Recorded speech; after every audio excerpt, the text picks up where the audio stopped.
Dirtbags? We are finally back. We missed a week. Luke, how's it going, my brother? Good, brother. How are you doing? We did miss a Not week. too bad. That is our first week that we missed, and Yep. shame on us. But when we're busy, we're busy. Sorry, guys. Hey, we're just trying to drum up some excitement for this episode. So kept It- them waiting one more week. And yeah, I'm glad that obviously we could get on and get this episode launched. I mean, it's Friday right now, and we're happy to be here. we are so back, as the frat kids would say, so back. What the yeah buddies or what is that? The yeah buddies. Yeah, the yeah buddies especially say. I actually have a cousin that says that all the time. So back, bro. So back. And he is definitely a yeah buddy. What do you got? What are you sipping on over there? I have the infamous Bighorn, par for the course. What do you got? Maker's Mark. I mean, I feel like we got to change it up. We've been kind of par for the course here and not much change. We have either we're drinking or we're not. So I think this is the first time we both drank. Yeah, No, last podcast we did both drink. Never mind. that's true. But besides that one, it was like months because I was sober for 3 months and you seem to do snow every single podcast. Yeah, so I couldn't. Well, cheers to numero dos. Yeah. Cheers, man. How was the snow season? I mean, is it still going? Is it wrapped up? Is Jeremy putting the stuff away?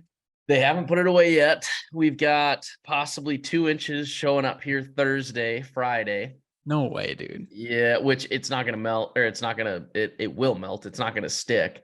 The weather's been in the 50s. The frost is all gone. So we're digging finally in the dirt. It's wet as shit, but we're making it work. So hopefully, I mean, I'm sure if they do get anything, the glacier guys will just run through everything with their salters and it'll call it good, but hopefully it's done. Yeah. What's that like? I mean, when did you first get back in the dirt? Like how long ago was that? Like a week ago. It wasn't super long ago. What was the first project back? We're doing a couple houses south of Fargo here. We're just getting the residential stuff here kind of taken part before a lot of the commercial stuff for some reason around us. They don't want to start until end of May, which whatever. I don't know why. Yeah. We got a lot of schools. Like there's a lot of school additions that we're doing, things with or to do with schools. So I would assume waiting for those to get done. But even like apartments, we did get a couple residential developments. I finally got those calls today, but it's just kind of a reluctance of signing contracts right now. And maybe it's just with the times, but you're going to be waiting on some shit. I know you wanted to start in May, but your stuff's not going to come till June now. If you would have told us a month ago, we could have ordered it, but oh well, you play that game. Yeah, you play that game, and I mean, it'll get started when it gets started. So everyone kind of waits their turn. Yeah, exactly. But no, season's looking strong. I don't know. I've heard quite a few mixed reviews from people that either it's really slow or it's still really busy. For us, I think it's still really busy. Obviously, we carry kind of a big range, so I don't know I don't want to ever say we'll run out of work, and hopefully we never do. We're not bulletproof, but we've got a pretty solid lineup for the 23-24 season. We're ready to hit it. So yeah. And I mean, how do you prepare for, I don't want to give you some PTSD here because you're still getting snow, but like, how do you prepare this year and then heading into like another winter season up in Fargo? Like, is anything going to change? You doing stuff kind of the same way? Like now that you know what you know? Well, obviously going into like next season, when it hits October, we have to be upfront with our GCs and be like, hey, this could be a possibility. Like one of them last year, we bid a project early October, 85 degrees, still beautiful out, right? We got the project. We didn't start until a week before Halloween. And then that next week we got hit with -12. Oh no. So it wasn't good. And the material that we had failed for compaction. So we had to bring all new engineered fill in, and obviously that's just part of, if you guys want this done, we have to do that. If you want to wait till spring, we can, but that wasn't an option. So those are conversations that we'll have to have. Is weather gets tricky around this time, be prepared. Let's make sure our schedules are on point. If you want to start a project, we got to start it now. Yeah. So let's back up a little bit on that. So you start a project, with the GC, like who handles the schedule and like when, let's say when it does hit -12 and you can't get the work done, is that on you guys? Is that on them? Like who pays for that? Like, how does that part work? See, that's where you kind of have to have an understanding, right? Because in our bid, the bid was set for this start date, and say that gets pushed back. I will obviously work with our contractors, right? Hey, we'll do the best we can, but if it's not working, this is going to be plan B. And, usually the owner or the end user is going to have to fork out some money for that, unless they want to wait, but then if they wait, then labor, materials go up from other trades, and it's just kind of a mess. So it's just good to avoid that altogether. But when it does happen, you got to be very upfront with your conversations, and you got to make it known we are here to work with you and not against you. For sure. Yeah. And I think, I mean, as you know, too, I think that you want to make their lives a bit easier, and because they're dealing with so many other things and moving parts and pieces and deadlines. And it's like, if this one sub just always makes my life easy, gets it done on time, communicates well, pay, is upfront, clean, honest. Like, I feel like that goes a long ways working with the GC. Oh, and all of them notice it too. And one thing that we've seen that a lot of them want is kind of like a self-managing contractor. They're tight for what they have for employees. Yeah. So they want to dedicate all of their employee stuff to their stuff. When we're on site, we're on site. We will let you know what our plan is. We will let you know where we are at in perspective of the project scope. We will let you know if we have any issues, but we're not going to let you know about those issues until we have a solution to those issues. So for anyone getting into that commercial side, make sure you can self-manage that project, and you'll make that general contracting company way easier. Right. I gotcha. Way easier. Sorry. So if somebody, I guess, let's say, a smaller or commercial job, reaches out to you, it's maybe another school, and they say, like, how soon can you get started? I mean, how does that work? Is that like a year out, or is that later summer, or like, I mean, how do you time that out? So like a bid request right now, right? So if people are sending us bids, and they'll usually have like a projected start date to them. A lot of the stuff that we're getting right now is May 15th, May 25th, June 1st, June 7th, because they all kind of fall around that same area.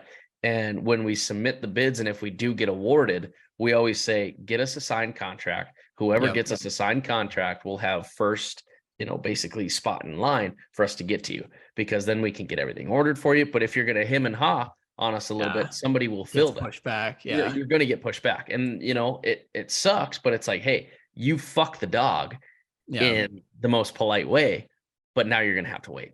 Absolutely. Yeah. I was just kind of wondering on that, because I feel like it's all about the same time. And very I close. feel like it usually just doesn't work like that. Like, we're not just going to start everyone the same week and get it done at the same time. So, but yeah, I think that makes sense. Like, until we have the signed contract in our hand and everything's good to go, does that include like some type of payment, or is that once things are ordered?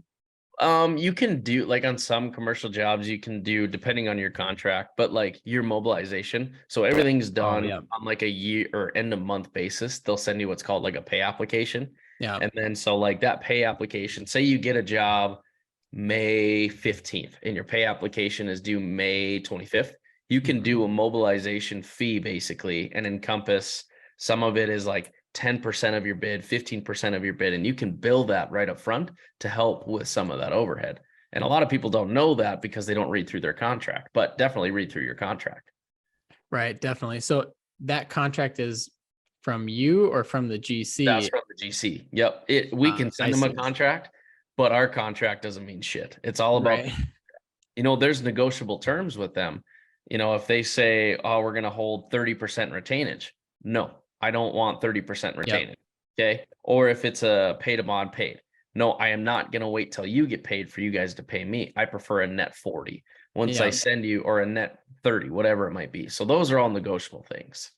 Do you have a rule of thumb for like some non-negotiables, or some things that, like, okay, especially if somebody is in commercial, but they might be only a couple years in and they're somewhat newer, there's some things that you just are maybe red flags, or some things that you can usually ask for and get?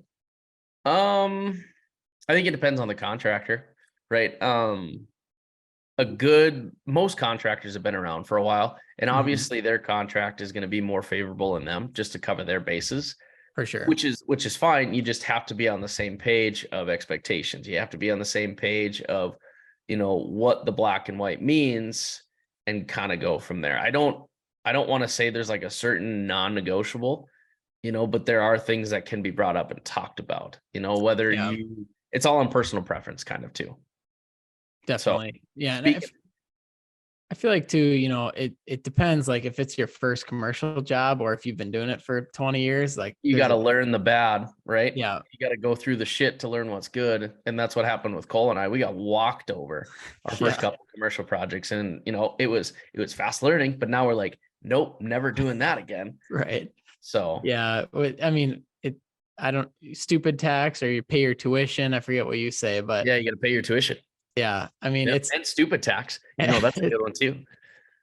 it's like the same thing, but yeah, I think you do have to go through a lot of that. And I guess, with our conversations with the podcast with Dirtbags University, like obviously some of the big mistakes that you don't want to make, like we're trying to uncover those for everyone listening. And it's like, you're still going to make the stupid mistakes and the small things, but really trying to uncover like the really bad ones where it's like, yeah, you're going to get sued in the next day Or you're and not going to get paid, or you're not going to get paid and it's Yeah, not or terms aren't agreed upon this actually brings into a really good story. I don't mean to cut you off, but oh so Cole and I with the boring division, right? So we mhm. started up the Western Utility side, which is all underground boring. We got hooked up with Midco, and then Midco has a subcontractor. I'm not going to name names because I'm going to bash the shit out of them here. They hit us up with a subcontractor, all fine and dandy. Had a couple phone calls with them. They're like, "Oh, we're Jesus loving people. We play hard, we work hard, we do everything fun in the sun. Like we're the greatest fucking company out there." And Cole and I are like, "Okay, like sure, Sweet. whatever. Like this is great." And so then we were discussing, payment, what they expect for payment, and obviously being a third party, you're not going to make as much as the prime, right? Sure. There's prime and subprime. They're a prime, we would be a subprime of them. So we're going through that. We figured out a price, and we knew kind of the pricing after talking with a couple of the people at Midco. They're like, okay, make sure you have this, make sure you have this, like travel fees, extra linear footage if you go past, right? Yeah. So these were all questions that Cole and I are kind of like, okay, we need to make sure that these are in our contract in order to do it, because it's in the Midco contract. Midco is going to pay you guys for this. If it goes beyond that, we want some of that. We're not just going to be at a set fee.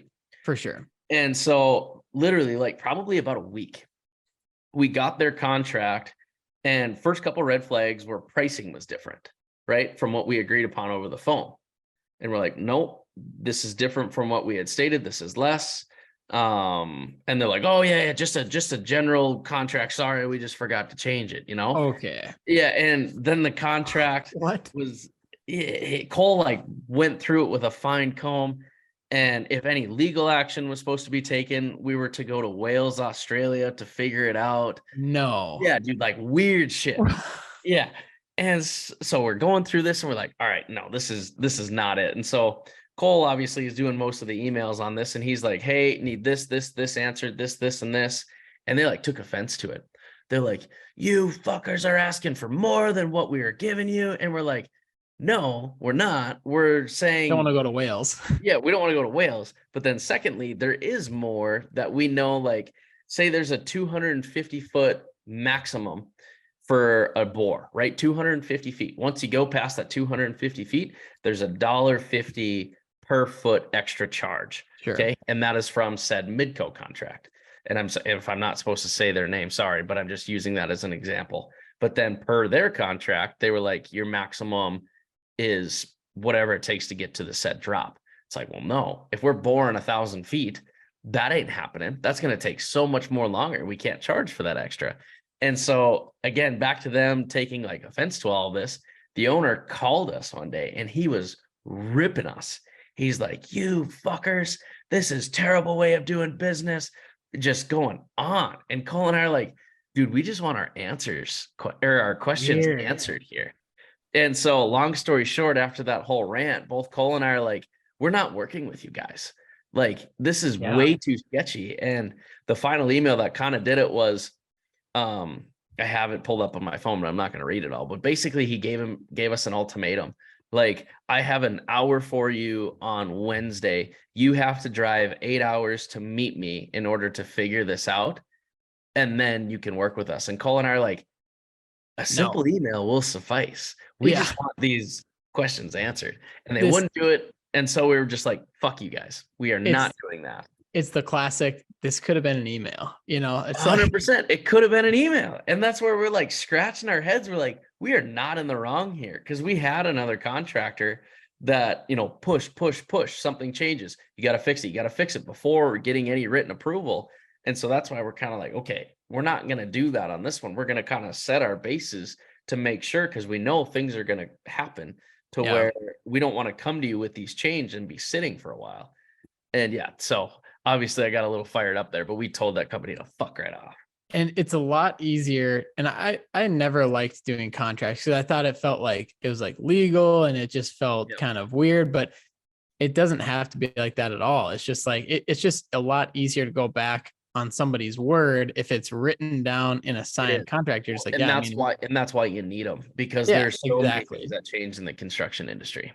Exactly. So especially for guys just starting out, it's like, you might think it's better just to be the handshake agreement kind of thing, but it helps all parties if it's just kind of written down and signed. And honestly, like right away, it doesn't have to be anything crazy fancy. It's just like a lot of times, and this isn't really business related, but even if it's in like an email, like written down of like, this is what's expected, and then you confirm and all that, that can even be a lot better than not having it if it's over the phone. So anytime I'm on the phone and we go through numbers, I'm like, let's go through this, in a written document, or let me send you an email with the pricing and let me know. Exactly. Because you never know what people are going to say and their minds are going to change. And you're like, yeah, that's definitely not on me. No. And you really get, on the topic of contracts, you have to choose your wording carefully, right? Like if you're doing, say you're a landscape company and you're going to do rock removal. Okay. And you look at it and you kind of have a good idea of what it's going to cost. Say you thought there was 8 inches of rock on that base. Okay, perfect. I'm going to take that rock out, put new rock in. But it turns out, say there's 20 inches of rock. Okay. And then you try to charge them for that additional. What are they going to think? That, well, you told me you'd pull all this rock back and replace it for this number, right? Then you get it. Then you get into a fight. So kind of do your due diligence is what I'm trying to get at. Yeah. And a lot of times too, you kind of got to go through it. Most people are decent people and they're good people and they understand, but it takes a few stinkers to understand like, oh, you can't be too careful and you got to kind of have it all in writing spelled out to a T, because like you said, you guys talked about the numbers, you get the contract, the numbers aren't even the same. It's like, well, it's like, okay, this is not right. Let's have a conversation about this.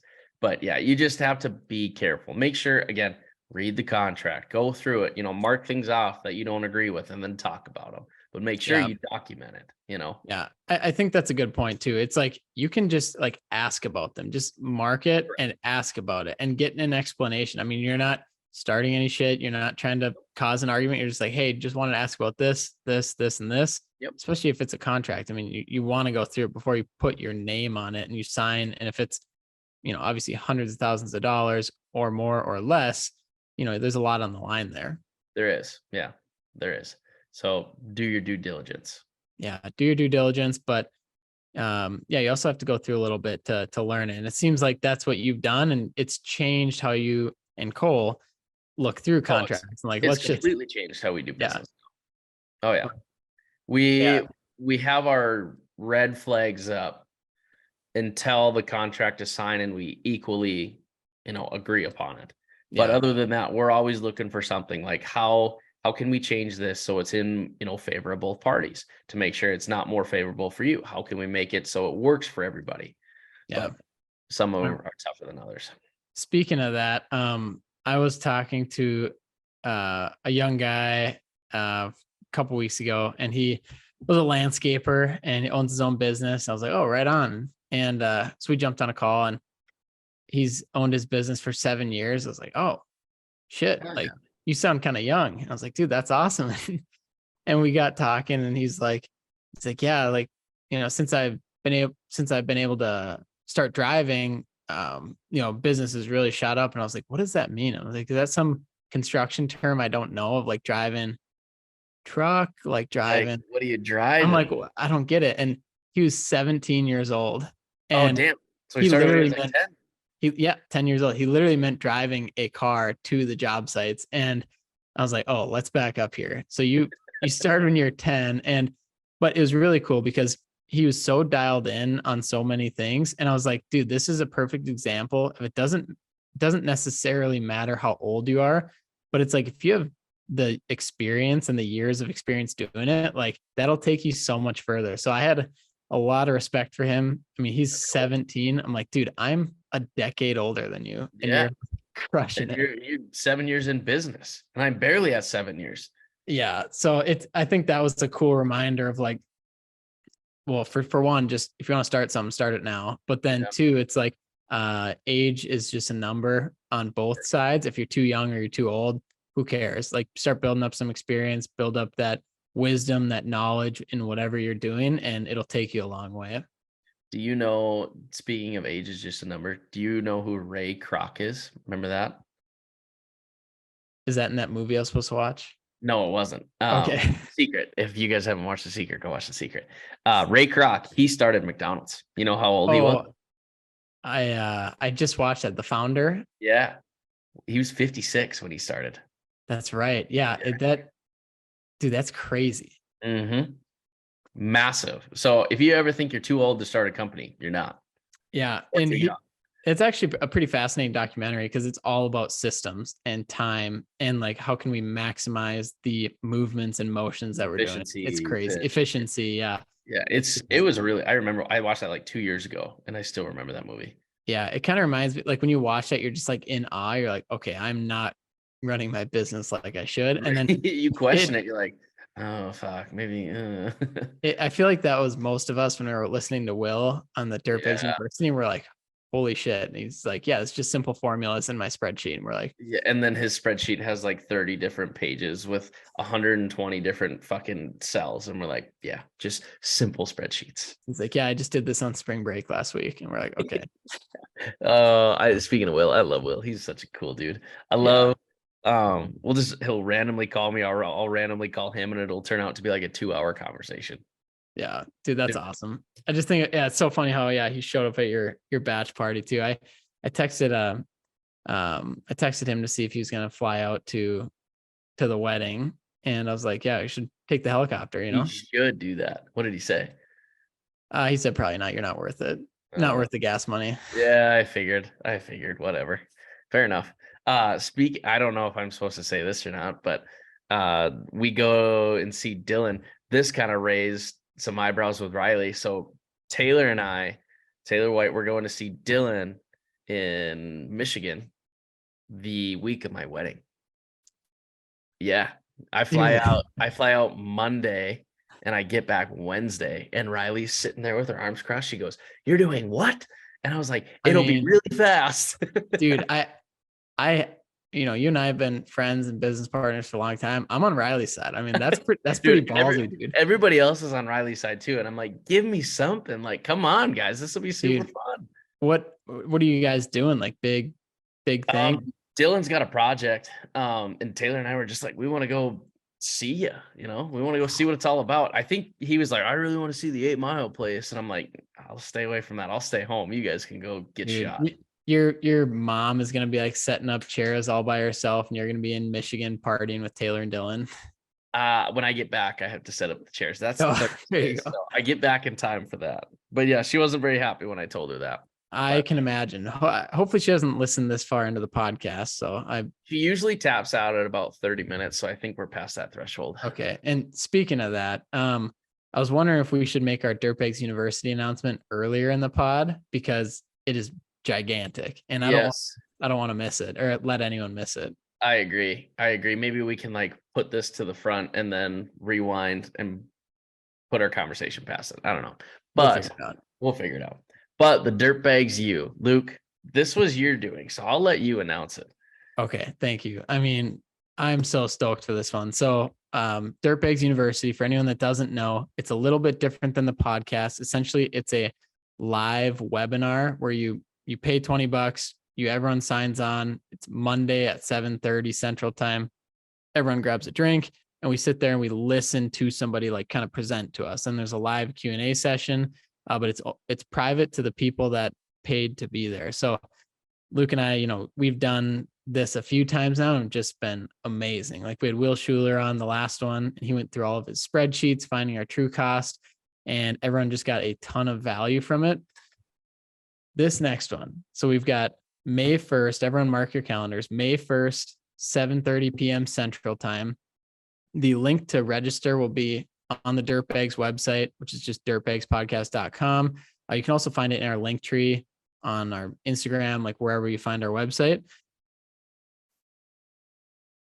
The title is going to be How Great Teams Function with a Good Leader. We might rework that a little bit. Yeah. But who else better to bring in to talk about leadership, building your team, building a construction company than Dozer Dave Turin. Dave Turin. Dude, the story of you like running into him at Con Expo and then being like, hey, be on our webinar. And he was like, yeah, cool. It didn't happen like that. But dude, I was telling Olivia, my wife, about that today. I was like, Dozer Dave's gonna do it. Like, because we just confirmed today, is like, yeah, he's gonna be on the Dirtbags University with all of us dirtbags on there listening to him, Q&A, all that stuff. And I was like, he's like negotiating with Discovery Channel right now. Yeah, they're in contract with, and the coolest thing about that, I bet 80% of the people that are our age in the industry probably grew up watching Gold Rush. 100%. I feel like it's the perfect, in my opinion, the perfect age where, yeah, we grew up watching, for me, it was Channel 35, the Discovery Channel, and it was always on. And so, yeah, to bump into him at Con Expo, and then, we had a really good conversation. He was very respectful, very nice. And maybe I was blabbing a little too much, but I think it worked out. And so it worked out. We're doing this one a little different, right? Yep. This one's going to be kind of him, kind of his backstory, little presentation. We don't know how long that'll go quite yet, but then it's all about the Q&A. So we want people to come with good questions, kind of sourced around or focused around, team leadership. How can I be a better leader? What can I do for my guys to instill leadership qualities into them? Things like that. Things on what you want to know to develop a team. Because I look at what he's done, and obviously in the mining industry, you have to be a stellar fucking team leader. And then also, everything else that he does too. So 100%. And what I'm really excited for, because we were talking to him, and kind of how the structure will work is, everyone will sign on, get ready to go. And then, Luke and I'll do a little intro of Dave, and he'll go through his thing, but it'll probably be, like 20 to 40 minutes of him speaking about, this topic and about how you can maximize your team. But then, Luke, like you mentioned, the really cool part is that we're going heavier on the Q&A. So usually we go about an hour and a half in total. So Luke, you and I will have some questions loaded up from people that send them over to us, but also anyone that attends the webinar, they'll be able to put their question in. We'll pull them into the panel. So it'll be like us four in there. They'll get to ask the question, walk through the scenario. And like Dave said, you and I have said it, and most people have said it, we learn best when we can walk through our real life scenarios instead of just listening to somebody talk. And so 100%. That's what I'm absolutely. And that's what I'm really excited for, because not only does it help that one person where we're walking through the numbers, the scenario, their situation, but all the people listening might have something similar to that. And they're like, oh, okay. And they can pick up on certain things that they talk about. So, super freaking pumped though. Well, in that topic, I mean, everybody's talking about like building a team, keeping people on, getting new guys, attracting things like that. So that's a really big topic, and you have a really good opportunity to get, in my opinion, a pretty big jump ahead from a lot of other people talking about it. That was another thing him and I talked about is, not just building the team, but retaining the team. Yeah. Retention is massive, because if you bring on 3 people and you lose 2 every single month, you might think, oh, we're growing, but it's like, no, absolutely not. If you can retain those 3 people and, your churn rate is maybe 1 every few months or whatever, that you're going to be a lot more successful in building your team and building your culture. Yeah. No, I'm anxious to hear what he has to say on the retention side too. Yeah. Because him obviously being in the mining industry, that's probably one of the hardest places to keep somebody retained, because you're so remote. your sole job is to do that 12 hours a day. Yeah, that could be. You're away from your family. It's like, Yeah. what, a lot of people would say like, what good is there, to doing this? And I'm just really, really excited. And he's just such a down to earth guy. And it'll be so fun to have him, just talking to all the dirt bags and like really involved in what we're doing as well. Yeah. Well, Dave Turin, May 1st, 7:30 Central Standard Time, 2023, right? Yep. Nailed it. Wow. Good job. And like Luke mentioned, go to our website, register. I think it'll be $20 to register, and then you'll get those email reminders. We won't record it and we won't send it out after. So this isn't a podcast. This isn't something you can access after the fact. It is It's exclusive. you snooze, you lose model. You have to show up and be there on Monday to get any of the value, any of the information. If you don't, you missed out. So see you on the next one. Yep. See you on the next one. Figure it out. Yeah. So nope, I'm anxious for that. Obviously I've already started writing my questions down on that. So I'm gonna have to fight people to get me out of the hot seat on those. So yeah, I'll be like, all right, Luke, let somebody else go. I have a question. Yeah. Pick me. Like, all right, 4 questions in a row. Luke Payne, what do you got? Yeah, Luke Payne, shut the fuck up. Let somebody else. Let's kick him out here. But no, anxious for that one. So yeah, cool. Couple other things. So I know we're going to run through. You and I were talking before the call here, which I think was very interesting. It started out with talking about leads and bids, and also staying up with them and following up.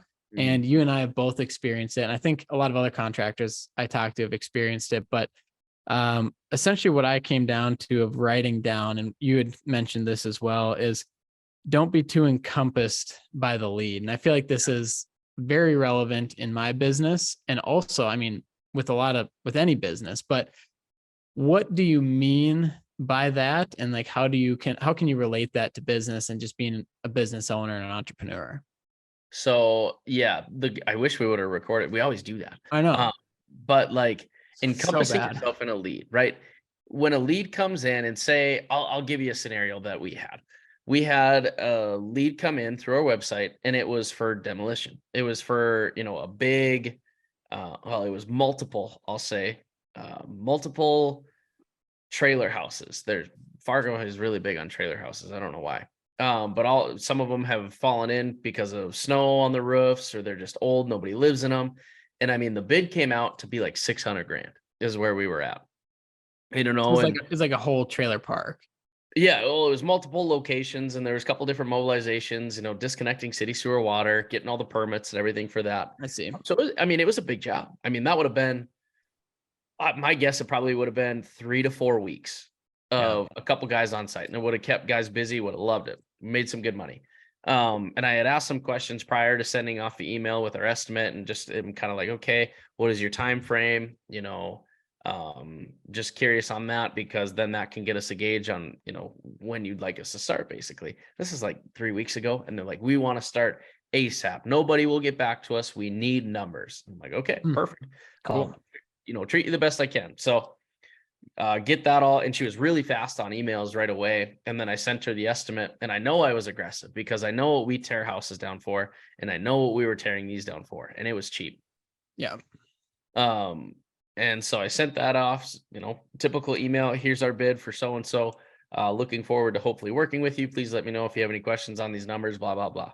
Okay. And just kind of left it. Didn't hear from them for like a week. And so it was on my follow-up. So I was like, okay, well, I'll follow up with them. I followed up with them once. My rule is I will only follow up with the company one time. After that, it's up to them, because if they want to get a hold of you, they will. And if you spend so much time texting, calling, emailing, you are wasting that time, and you kind of look desperate. Yeah. And if you look desperate to a company like that, they're going to be either this person doesn't have enough work and they're hoping they land this job. They might not be able to take this job if they're looking for this work. And again, just the desperate side of it. Nobody likes desperation. Yeah, it's interesting, man, because when we talked about that, I was like, I have that same feeling like in our business. And it's like, a construction company will reach out to us and say, Luke, we love the podcast. We love what you're doing. we love everything about it. Can we jump on a call? And absolutely, we'll go through, the cost of working with us, the website, the SEO, all that ongoing stuff. That sounds awesome. Sounds exactly what I need. And then it's just like, you know, let me talk to my business partner, but let's get started Wednesday, or whatever. And I'm like, all Yeah. right, sweet. And then, it'll be Thursday and I won't hear anything. And I'll do a follow up, be like, hey, still want to do this? And usually it's funny. Like I've had a weird string of companies in a row that are doing this, and I just never hear from them. Like, I mean, it's not my business. It's No, your business that we're doing this for. And so I think it's interesting because at the end of the day, we're doing this for you. This is like, yes, it helps our business as far as the revenue, keeps us busy, but like you're the ones that, kind of you contact reached out to us. us. Yeah. So Yeah.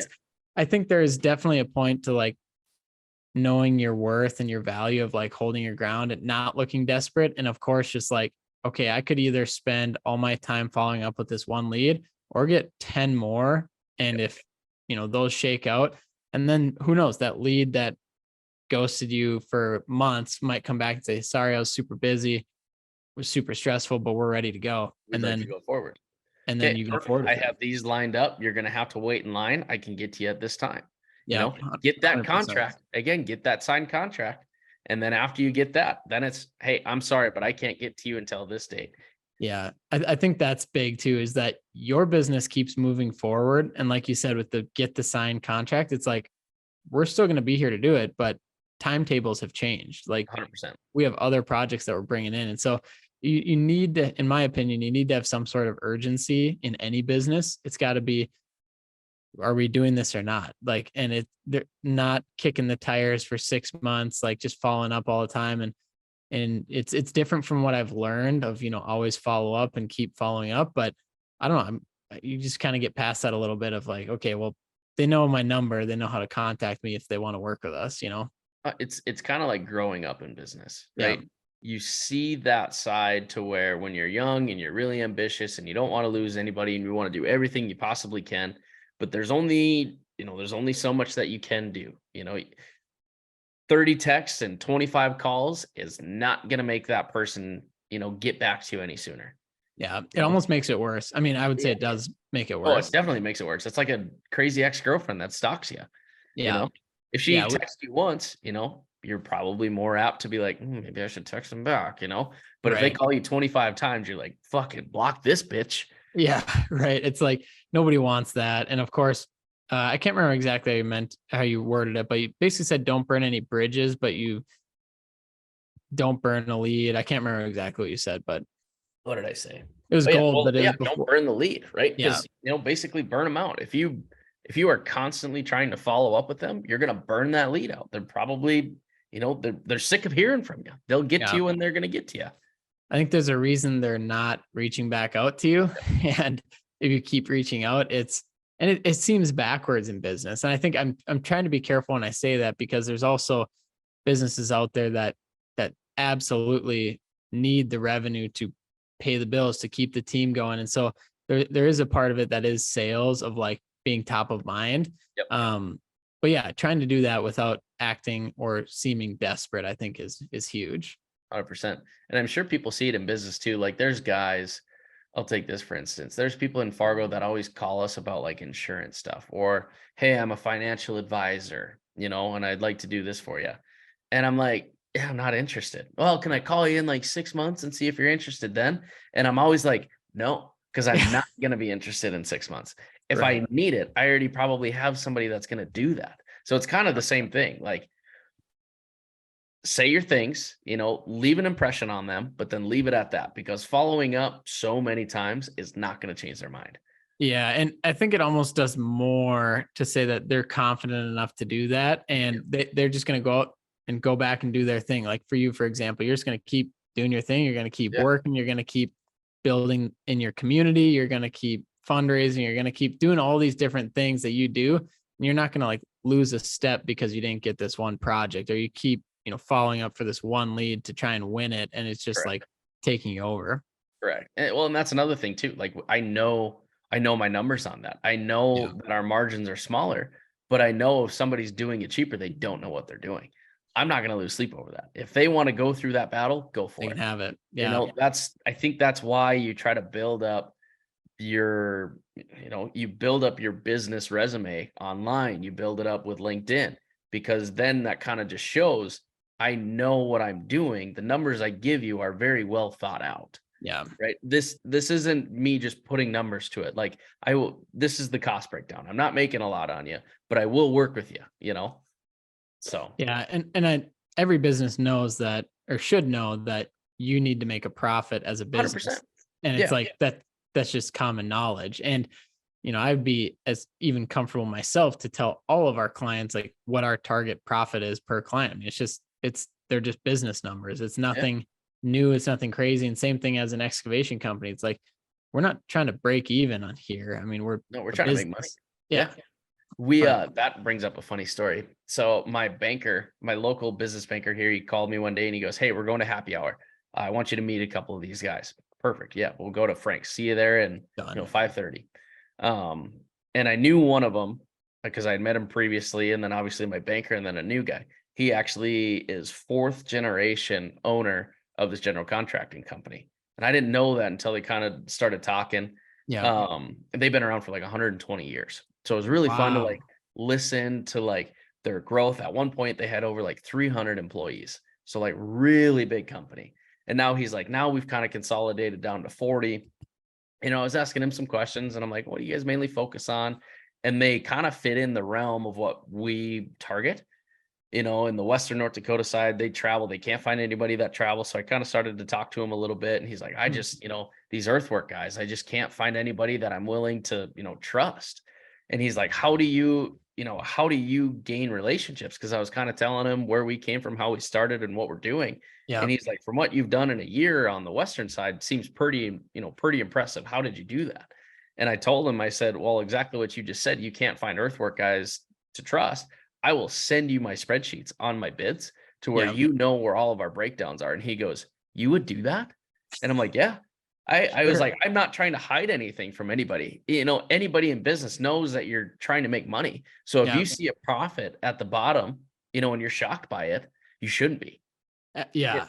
And it was a really good conversation because he's like, I can't believe anybody would do that. And he goes, well, would you trust me to hold that information?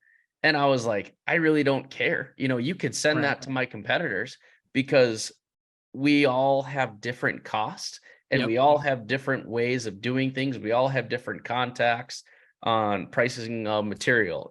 Our machine cost is different. Everybody, has different machines, how it's broken down, what you have in the machines, what you pay your guys. Yeah. So it doesn't really matter. Like the end number is the only thing that matters. So if you share that with people, sure, they can model after that. But if they're not running the same way that we are, it's going to be different.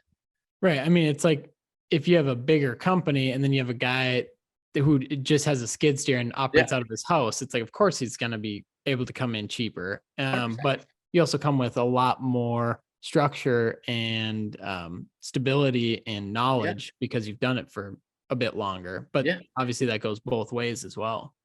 Well, and every project is so different. So unless you're doing like production pipe or Sure. something, those numbers are going to be very similar between all companies. It's per commercial project that they have different specs. They have different requirements for soils, different parking lot areas, all of that. So all of that is different per project. So I don't Right. care if you look at one for New Salem school and you look at one for Washburn school, they're two different projects and they're Yeah. going to be two different numbers and we're going to price them totally different. Yeah. And I think that should give them confidence. It's like, okay, so you're not just trying to 100%. beat the next cheapest guy. It's Yeah. like, no, I'll show you what an actual Yeah. bid should look like on your end for your company. And then it kind of is what it is, right? I mean, Yeah. it's not like a big negotiating deal. I mean, No, it's not, and that's worked for us. Honestly, there's a company that we've honestly developed a really great relationship with, and they just send us stuff now, and yeah, they're basically like, "You guys are the contractor." interesting. We're not gonna. They said that on two projects for us now, and they're like, "I don't care, but you guys are gonna do it." They know that you guys are gonna treat us right. They know that our numbers are competitive already based on previous bids, and we're not gonna screw them. So Yeah. that trust has been established, and now we just can't break it. That's huge. I was gonna say my first thought is that's how it should be, but Mhm. the big thing is you can't break that trust, Nope, because once you do, I it's mean gone. you're screwed. It's Yeah, gone, and it's gone. it should be. Honestly, Correct. it should be gone. So you gotta, yeah, you can't break that trust. You got to keep it going. But once you have that, I mean, it's one of the most valuable things. It's just that trust that you have Mhm. with a contractor, a business, humans, and that they're just like, yep, here it is. Take care of it. Exactly. And if anybody doesn't think that's true, I dare you to present that information to a general contractor that it actually has pretty good values or morals or you've worked with. And I guarantee you they'll start to excel you with their projects and say, we want them. I almost promise that'll happen. Because if You that can know, happen to us in less than a year, it can happen to anybody that's in business for 3 years, 5 years, whatever. yeah. You know what this just made me think of is it'll also hold you to a higher standard and keep you transparent and Yeah. true to your numbers, because like what do you have to hide? And really there shouldn't be anything if you're doing it right. And it made me think of when I was at this septic conference, and a lot of guys are super wary Yeah. Oh, yeah. about being on social media. And then James with Canadian Septic, he's like, if you're not doing anything wrong, like, what do you have to What's worry the about? matter? And Yeah. they're like, well, what if OSHA sees it? He's like, what are you doing wrong What? that OSHA would care about? And they're like, okay. And so it goes back to that point of like, if you're not doing anything wrong, which you shouldn't be anyway. Yeah, that's a great point. Like, send it over, see what happens. And it something that probably doesn't happen a whole lot in this industry. No, and one thing I learned about OSHA, OSHA knows who you are. They even if you don't think that they're on your radar and you're some bumfuck town, they know who you are. Yeah. Weird how again Cole's relationships in Bismarck are super weird. But so the director of OSHA, not the director of North Dakota OSHA, the director of like the company OSHA, he lives in Bismarck. His name is No Tom. way. Yep, and he is doing our safety plan for us because he met Cole at like church or something. No way. Yeah, dude. So super cool. So it was like really fun talking to him, but we were kind of Wow. telling him who we are and things like that. And he goes, I know who you guys are. I know. And we're like, how? And he goes, you don't think that OSHA knows what you're up to, but we know. No way. He's like, yeah, you're going to Michigan on your wedding week. You're like, how do Literally, you know yeah. that? And it's weird how they see that, but Cole and I are both like, oh fuck, like we didn't know that. But yeah, they know. They and a misconception, and people talk about it, but OSHA is there to help you. Yeah, Right? It is a 100%. company based on safety. And if you're not being safe, you're putting people at risk. Yeah, it's in my opinion one of the biggest misconceptions out there. It's like people Yeah. are so scared and mad at OSHA. I'm like, well, they're literally Why? there to They're keep there everyone for safe. you. They're there to Yeah. protect you. And so, yeah, I mean, we've had Cole and I have had quite a few conversations, and it's just super cool that knowing that they're on your side. And honestly, it takes them a lot to start handing out fines from what we've learned, right? There's Mm, a lot of like, hey, we noticed this. Can this get fixed? Or hey, we noticed this has been like that. That needs to get fixed. Don't do that again. yeah, But if you're a repeat offense, then yeah, then they're going to crack down on you. dude, that's awesome. I feel like Cole knows everybody. Cole does know fucking everybody. I'm just Cole's shadow at this point. Yeah. I'll Who just are yeah. you again? Yeah. Who are you? Cole Anderson? No. He's gonna rebrand the company to Anderson Excavation.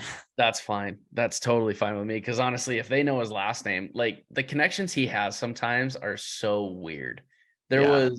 was well, I won't tell that story. That was a good one. But yeah, there's just a lot of stories where I'm like, how the fuck did you know that Yeah. person? We don't have to go into it. We don't Yeah, want to step on any toes. yeah, exactly. But yeah. Good shit. So we already cranked out an hour, but do we want to get into the process of bidding, or do we want to hold that? I would say let's hold that one for a Yeah. different topic because that one, I mean, that one can get pretty involved on how Yeah. because I'll And go through on how we bid because I had some questions here that obviously Luke and I were going to talk about, and we just didn't get time, but just questions of like the process of how you bid, how do you set up your spreadsheets, things like that. So I'll definitely walk through on how we do everything because I feel like that's pretty good information with people. yeah, and I definitely think it'd be better doing it on a deep dive in the Yep. podcast, not just kind of towards the tail end of the show, but Yep. definitely want to do that. So, and yeah, let us know if you made it this far and you have anything that you want to add into that in the Yep. in the conversation of bidding. Any questions you have, let us know because we can go through it. probably on one of the next podcasts.